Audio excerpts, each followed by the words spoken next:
बाप ने सतीली माँ के कहने पर 2 बेटियों को जंगल पे छोड़ आया और वो 20 साल बाद महल में शहजादियां बन गई। बहुत पुराने जमाने की बात है। पहाड़ों और घने जंगलों के दरमियान एक छोटा सा गांव आबाद था।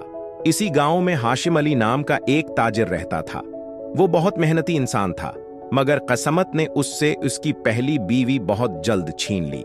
इसकी 2 नन्ही बेटियां थीं, बड़ी बेटी जैनब और छोटी बेटी हिना। वक्त गुजरता गया और घर संभालने के लिए हाशिम अली ने दूसरी शादी कर ली। इसकी नई बीवी का नाम नसीमा था। शुरुआ में नसीमा ने दोनों बच्चियों के साथ बहुत मोहब्बत जाहिर की, लेकिन जैसे ही हाशिम अली तिजारत के लिए शहर चला गया, इसका असल चेहरा सामने आ गया। वो दोनों बहनों से दिन रात काम क्या हमारी जिंदगी हमेशा नहीं रहेगी, और जरा जैनब उसे गले लगाकर कहती, नहीं हना, अक्सर अल्लाह सब देख रहा है, एक दिन हमारे दुख जरूर खत्म होंगे। 3 साल बाद हाशिम अली वापस गांव लौटा। नसीमा ने फौरन उसके कान भरने शुरू कर दिए।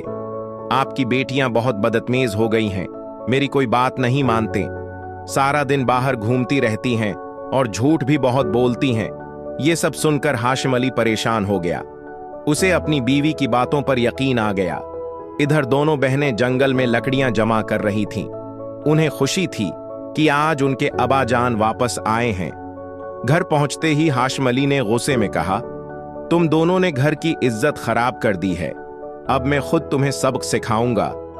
दोनों बहनें डर गईं, मगर खामोश रहें। अगली सुबह हाशिम अली ने कहा, चलो मैं तुम दोनों को तुम्हारी खाला के घर छोड़ आता हूं।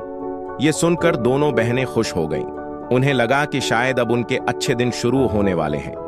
हाशिम अली उन्हें साथ लेकर चल पड़ा। चलते चलते वो घने जंगल में पहुंच गए। वहां एक बड़े दरख्त के नीचे रखकर उसने कहा, तुम दोनों यहां से बीरियां तोड़कर लाओ, मैं यहीं तुम्हारा इंतजार करता हूं। दोनों बहनें बीरियां चनने लगीं, मगर जब काफी देर बाद वापस आए तो वहां कोई नहीं था। सिर्फ एक लिकड़ी जमीन में लगी हुई थी और उस पर हाशिम अली की टोपी रखी थी। हिना की आंखों से आंसू बहने लगे। आपा, अबाजान हमें छोड़कर चले गए। जैनब का दिल भी टूट चुका था, मगर उसने खुद को मजबूत बनाया। अब रोने से कुछ नहीं होगा, अब हमें खुद अपनी जिंदगी संभालनी होगी। रात होने लगी। दोनों बहनें डरते डरते जंगल में चलती रहीं, यहां तक कि उन्हें एक पुरानी झोपड़ी नजर आई। अंदर कोई नहीं था, इसलिए उन्होंने वहीं रहने का फैसला कर लिया। वक्त गुजरता गया। दोनों बहनें जंगल से फल तोड़ते, बाजार में बेचते और अपनी जिंदगी गुजारने लगी। सालों बाद दोनों जवान हो चुकी थीं। जैनब बेहद खूबसूरत और समझदार थी, जबकि हुना नहायत नर्म दिल और बहादुर थी। एक दिन जैनब फल बेचने बाजार गई। इसी दिन रियासत का बादशाह शाह मीर शिकार के लिए जंगल आया हुआ था। अचानक उसकी नजर जैनब पर पड़ी। वो उसकी खूबसूरती देखकर हैरान रह गया। बादशाह ने अपने वजीर से कहा, मैंने आज तक इतनी खूबसूरत और बावकार लड़की नहीं देखी। अगले दिन बादशाह अपनी शाही सवारी के साथ जैनब की झोंपड़ी पर पहुंचा और निकाह का पैगाम भेजा। जैनब की आंखों में आंसू आ गए। जिसे उसके अपने घर वालों ने जंगल में छोड़ दिया था, आज वही इज्जत के साथ मुल्का बनने जा रही है। उसने निकाह कबूल कर लिया, मगर जाते वक्त उसने एक काम किया। उसने रास्ते भर सरसों के दाने गिराती गई ताकि उसकी बहन हुना उसे तलाश कर सके। शाम को जब हुना वापस आई तो झोंपड़ी खाली थी।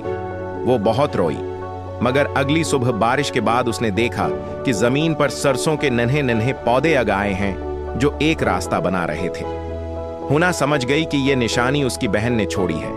वो इन पौधों के पीछे चलती रही, यहां तक कि एक अजीम उलशान महल के सामने पहुंच गई। महल के दरवाजे पर जैनब बेचैनी से अपनी बहन का इंतजार कर रही थी। जैसे ही दोनों बहनों ने एक दूसरे को देखा, दौड़कर गले लग गईं और बहुत देर तक रोती रहीं। बाद में बादशाह ने हना की शादी अपने वफादार वजीर से करवा दी। यूं वो दोनों बहनें, जिन्हें कभी बेकार समझकर जंगल में छोड़ दिया गया था, एक दिन उसी रियासत की शान बन गई। कहानी का सबक, दुनिया चाहे जितने जुल्म करे, अगर इंसान सब्र और हिम्मत न छोड़े तो अल्लाह एक दिन उसके लिए इज्जत और खुशियों के दरवाजे जरूर खोल देता है।